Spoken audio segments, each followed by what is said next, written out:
नमस्कार, पहाड़ समाचार में आप सभी का स्वागत है। आप देख रहे हैं प्राइम टीवी। मैं हूं आपके साथ अब्दुल करीम। खबरों की शुरुआत करते हैं। उत्तराखंड विधानसभा के शीतकालीन सत्र के चौथे दिन भी हंगामेदार शुरुआत हुई। विपक्ष ने सदन से सड़क तक सरकार को घेरने की रणनीति बनाई थी। इसी के तहत आज कांग्रेस प्रदेश अध्यक्ष प्रीतम सिंह के नेतृत्व में कांग्रेस विधायकों ने बढ़ती महंगाई के विरोध में जमकर विरोध प्रदर्शन किया। प्रदर्शनकारी रसोई गैस, पेट्रोल, डीजल के बढ़ते दामों से नाराज है। तो वहीं पत्रकारों से बातचीत में प्रीतम सिंह ने कहा कि सत्ता में आने से पहले बीजेपी बहुत हुई महंगाई की मार का नारा देती थी, लेकिन सत्ता में आने के बाद बीजेपी सरकार के राज में लगातार महंगाई बढ़ रही है और सरकार कोई कदम नहीं उठा रही है। तो कांग्रेस ने सरकार के खिलाफ जमकर प्रदर्शन किया है। आपको बता दें कि विधानसभा के शीतकालीन सत्र के चौथे दिन हंगामा लगातार जारी रहा और विपक्ष ने सदन से सड़क तक सरकार को घेरने का प्रयास किया। और इसी के तहत कांग्रेस प्रदेश अध्यक्ष प्रीतम सिंह के नेतृत्व में कांग्रेस विधायकों ने बढ़ती महंगाई के विरोध में जमकर प्रदर्शन किया।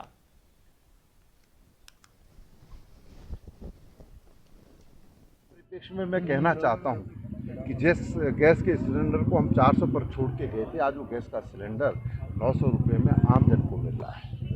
लेकिन संसदीय कार्य मंत्री तो कह देंगे कि नहीं, गैस का सिलेंडर जो है सस्ता है, पेट्रोल डीजल के दाम आसमान छू रहे हैं। गरीब आदमी जब बाजार जाता है तो ना तो वो दाल खरीद सकता, ना सब्जी खरीद सकता है। एक तो वो कोरोना की महामारी से ग्रसित है और ऊपर से जो है महंगाई की मार उस पर पड़ रही है। एक प्याज था, उस प्याज को भी जो है गरीब आदमी के हाथ से छीनने का काम सत्ता में बैठे हुए लोगों ने किया है। इसलिए आज हम कांग्रेस के लोग सांकेतिक रूप से सदन के बाहर और इस विषय को सदन के अंदर भी उठाने का काम करेंगे। राष्ट्रीय पुरानी पेंशन बहाली संयुक्त मोर्चा द्वारा 1 जनवरी को काला दिवस मनाए जाने का ऐलान किया गया है। बता दें कि मोर्चा पिछले लंबे समय से पुरानी पेंशन बहाली की मांग कर रहा है, लेकिन अभी तक मोर्चा की इस मांग पर कोई कदम नहीं उठाया गया है, जिससे नाराज कर्मचारी 1 जनवरी को काला दिवस मनाएंगे। आज पौड़ी में पत्रकारों से बातचीत में मोर्चा के प्रदेश महासचिव सीताराम पोखरियाल ने कहा कि पिछले लंबे समय से मोर्चा पुरानी पेंशन बहाली की मांग कर रहा है, लेकिन कर्मचारियों की इस समस्या पर कोई भी ध्यान नहीं दे रहा है। वहीं आगे उन्होंने कहा कि प्रदेश में 1 अक्टूबर 2005 के बाद नियुक्त सरकारी कर्मचारियों की पुरानी पेंशन बंद कर दी गई है, जिससे कर्मचारियों को सेवानिवृत्त होने के बाद भारी दिक्कतों का सामना करना पड़ रहा है। तो पौड़ी में 1 जनवरी को संयुक्त मोर्चा जो पुरानी पेंशन की बहाली को लेकर आवाज बुलंद किया है, लेकिन अभी तक मोर्चा की इस मांग पर कोई कदम नहीं उठाया गया है, जिससे नाराज कर्मचारी 1 जनवरी को काला दिवस मनाएंगे। और पौड़ी में पत्रकारों से बातचीत में मोर्चा के प्रदेश महासचिव सीताराम पोखरियाल ने कहा कि पिछले लंबे समय से मोर्चा पुरानी पेंशन बहाली की मांग कर रहा है, लेकिन कर्मचारियों को इस समस्या पर कोई भी ध्यान नहीं दिया जा रहा है।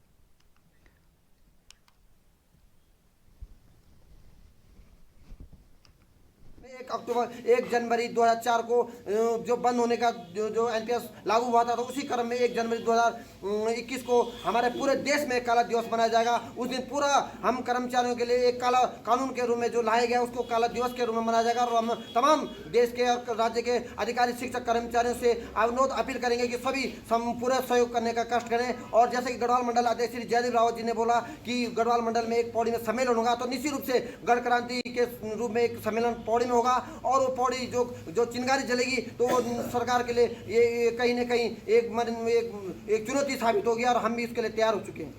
पेंशन बहाली संयुक्त मोर्चा के तत्वाधान में 1 जनवरी 2021 को पूरे देश में काला दिवस के रूप में हम लोग मनाने जा रहे हैं। पूरे देश के 60 लाख कर्मचारी और उत्तराखंड के 78,000 कर्मचारी इस दिवस को मनाने के लिए एकजुट हुए हैं। पूरे देश के कर्मचारियों को पूरा विश्वास है कि हमारे बहुत ही परम आदरणीय प्रधानमंत्री श्री नरेंद्र मोदी जी हमारी इस मांग को पूरा करेंगे और सभी लोगों को ये विश्वास है उन पर और वर्तमान सरकार से हमें बहुत उम्मीदें हैं। खबरों में आगे बढ़ते हैं। कोरोना महामारी को देखते हुए आगामी क्रिसमस डे और नए साल पर आम जनमानस की सुरक्षा को लेकर पुलिस अलर्ट हो गई है।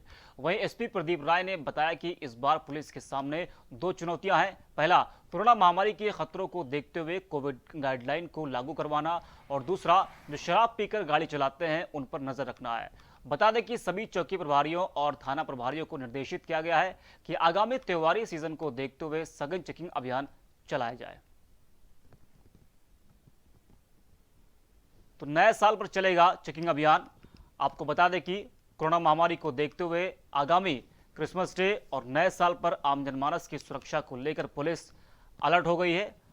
वही एसपी प्रदीप राय ने बताया कि इस बार पुलिस के सामने दो बड़ी चुनौतियां हैं। पहला तो कोरोना महामारी के खतरों को देखते हुए कोविड-19 गाइडलाइन को लागू करवाना और पालन करवाना, और दूसरा जो शराब पीकर गाड़ी चलाते हैं उन पर नजर रखना है। 25 क्रिसमस को और जो न्यू ईयर का, ये दोनों त्योहारों के बारे में आपके सम्मानित चैनल के माध्यम से सभी से निवेदन करना चाहता हूं कि जो कोरोना के संबंध में जो गाइडलाइन जारी की गई है, यानी कि मास्क पहनना, सोशल डिस्टेंसिंग करना, इसको फॉलो करना है। और दूसरी चीज़ की जो बात आपने कहा है कि तो इस बार जो हमारी जो चैलेंजेस दो तरह के होंगे, एक तो कोरोना को ध्यान में रखते हुए चैलेंज, और दूसरा रोड एक्सीडेंट, रैश ड्राइविंग, उसके बारे में भी हमारा चैलेंज रहता है। जोशीमठ में पर्यटन स्थल औली में बने ग्लास हाउस अब शराबियों का अड्डा बन गया है। इन दिनों यहां पर्यटकों की संख्या बढ़ी हुई है और वहीं कुछ माहौल बिगाड़ने वाले लोग पर्यटकों के रूप में औली की शांत वादियों में बने व्यू पॉइंट को अपना अड्डा बना लिए है। घूमने आने वाले लोग यहां गंदगी का अंबार लगा देते हैं, लेकिन इस मामले में पुलिस प्रशासन कोई कार्रवाई नहीं कर रहा है। तो जोशीमठ में पर्यटन स्थल औली में बने ग्लास हाउस अब शराबियों का अड्डा बन चुके हैं और इन दिनों पर्यटकों की संख्या यहां बढ़ी हुई है। वहीं कुछ माहौल बिगाड़ने वाले लोग पर्यटकों के रूप में औली की शांत वादियों में बने व्यू पॉइंट को अपना अड्डा बना लेते हैं। घूमने आने वाले लोग यहां गंदगी का अंबार लगा देते हैं, लेकिन इस मामले में पुलिस प्रशासन ने अभी तक कोई कार्रवाई नहीं की है। काशीपुर में जाम की समस्या को दूर करने के लिए राज्य सरकार ने फ्लाईओवर निर्माण शुरू कराया था, लेकिन फ्लाईओवर निर्माण कार्य ही अब लोगों के लिए मुसीबत बन रहा है। दरअसल कंस्ट्रक्शन काम के चलते शहर में चारों तरफ जाम की स्थिति है। वहीं पुलिस लोगों से बार बार जाम न लगाने की अपील कर रही है, लेकिन लोगों के न मानने पर पुलिस बड़ी कार्रवाई करने की बात कह रही है। तो निर्माण कार्य लोगों के लिए मुसीबत बन गया है और काशीपुर में जाम की समस्या को दूर करने के लिए राज्य सरकार ने फ्लाईओवर निर्माण कार्य शुरू कराया था, लेकिन फ्लाईओवर निर्माण कार्य ही अब लोगों के लिए मुसीबत बन चुका है। दरअसल कंस्ट्रक्शन काम के चलते शहर में चारों तरफ जाम की स्थिति है। वहीं पुलिस लोगों से बार बार जाम न लगाने की अपील कर रही है। तो निर्माण कार्य लोगों के लिए मुसीबत बन चुका है। फ्लाईओवर निर्माण से जाम की स्थिति बनी हुई रहती है। प्रशासन लोगों से बार बार जाम न लगाने की अपील करता है।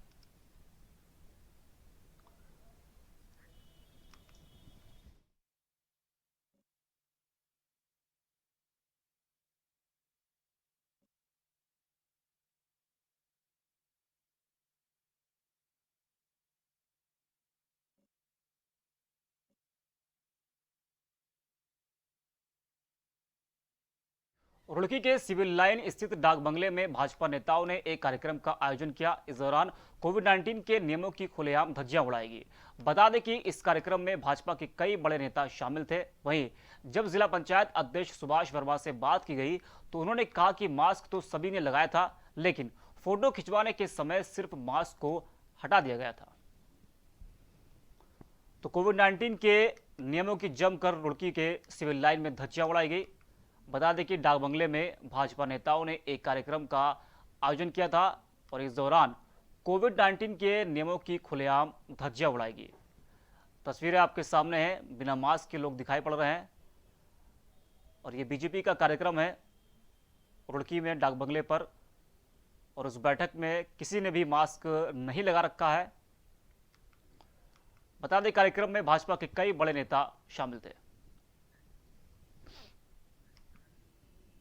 लालकुआ में भारतीय चेतन ने बोर्ड के बैनर तले बेरोजगार युवाओं ने सेंचुरी पल्प एंड पेपर मिल के खिलाफ प्रदर्शन किया।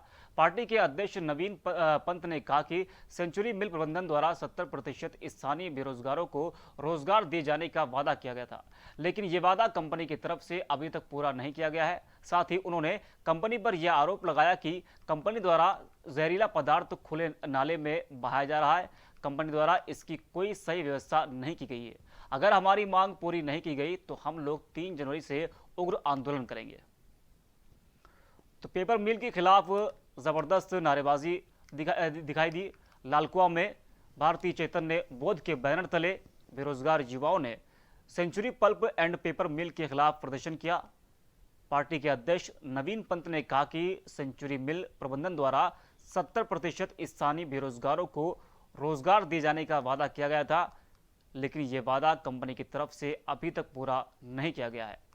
साथ ही उन्होंने कंपनी पर यह आरोप लगाया कि कंपनी द्वारा जहरीला पदार्थ खुले नाले में बहाया जा रहा है।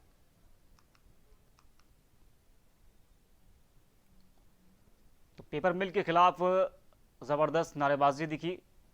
रोजगार न दिए जाने पर नाराजगी जताई गई है।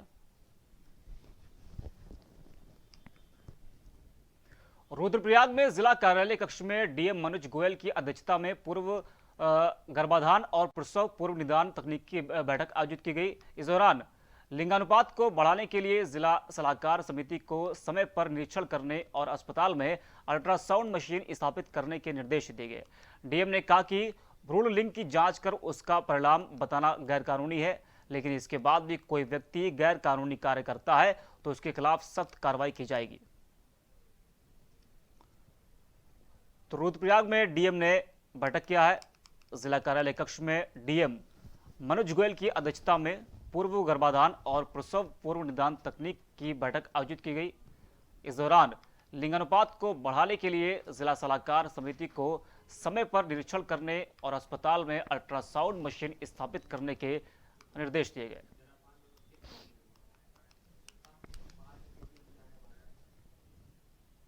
विकासनगर के सेलाकुई क्षेत्र में नगर निगम के सहयोग से कूड़ा निस्तारण केंद्र लगाया गया, लेकिन ये जन आशाओं पर खरा नहीं उतरा है। बता दें कि इस कूड़ा निस्तारण केंद्र की दुर्गंध से पूरा क्षेत्र परेशान है। लोगों का आरोप है कि जहां पर कूड़ा निस्तारण केंद्र बनाया गया है वहां पर लोग भूमिगत पानी को पीने के लिए प्रयोग करते हैं। वही पानी के प्रदूषित होने से लोगों को तमाम बीमारियां फैलने का डर सता रहा है। इसी के चलते स्थानीय लोगों ने सरकार की शुद्ध बुद्धि के लिए हवन यज्ञ भी किया। इस मौके पर लोगों ने कहा कि सरकार ने जो कूड़ा निस्तारण केंद्र लगाया है वो पर्यावरण मानकों को पूरा नहीं करता है। इस कूड़ा निस्तारण केंद्र को हटाने के लिए वे सदा आंदोलित रहेंगे। ये कूड़ा घर पचवादून पे एक कलंक है। अगर ये कलंक नहीं जल्दी धोया गया तो जनता में जो आक्रोश पनप रहा है उससे सरकार की विदाई भी होगी और इसके अलावा आने वाले टाइम में श्राद्ध भी होंगे और इस कुशासन का तर्पण भी करेंगी जनता। इसलिए इस नर्क से हमें जितनी जल्दी हो सके निजात दिलाएं। इस कूड़ा घर के बारे में सरकार गंभीरता से सोचें और जनता को राहत दें। खबरों में आगे बढ़ते हैं। बेरीनाग में पर्यावरण मित्रों ने ठेका कंपनी बदलने का विरोध किया और नगर पंचायत में धरना प्रदर्शन करते हुए जमकर नारेबाजी की। पर्यावरण मित्र संघ धर्मेंद्र ने बताया कि 5 सालों से नगर पंचायत में काम कर रहे पर्यावरण मित्रों को हटाने की साजिश की जा रही है। इसलिए हमारी मांग है कि काम कर रहे कर्मचारियों को अब संविदा पर रखा जाए। और दूसरी तरफ अधिशासी अधिकारी प्रवीण सक्सेना का पूरे मामले पर कहना है कि नई टेंडर व्यवस्था में पर्यावरण मित्रों के लिए एग्रीमेंट किया जाएगा और इन्हें पर्यावरण मित्रों को रखने की व्यवस्था की जाए। तो बेरीनाग में पर्यावरण मित्रों ने ठेका कंपनी बदलने का विरोध किया है और नगर पंचायत में धरना प्रदर्शन करते हुए जमकर नारेबाजी की। पर्यावरण मित्र संघ धर्मेंद्र ने बताया कि 5 सालों से नगर पंचायत में काम कर रहे पर्यावरण मित्रों को हटाने की साजिश की जा रही है। इसलिए हमारी मांग है कि काम कर रहे कर्मचारियों को अब संविदा पर रखा जाए। वहीं ऋषिकेश में पुलिस को बड़ी सफलता हाथ लगी है। पुलिस ने बीते दिनों व्यापारी के घर हुई चोरी का खुलासा करते हुए सभी आरोपियों को गिरफ्तार कर लिया है। साथ ही पुलिस ने पकड़े गए आरोपियों के पास से चोरी का सामान भी बरामद कर लिया है। बता दें कि पीड़ित व्यापारी ने ऋषिकेश पुलिस को सराहनीय काम के लिए व्यापार सभा में सम्मान के साथ 11,000 रुपए देने की घोषणा की है। तो ऋषिकेश में हुई चोरी की वारदात का पुलिस ने खुलासा किया है और पुलिस ने बीते दिनों व्यापारी की घर हुई चोरी का खुलासा करते हुए सभी आरोपियों को गिरफ्तार कर लिया है। साथ ही पुलिस ने पकड़े गए आरोपियों के पास से चोरी का सामान भी बरामद कर लिया है।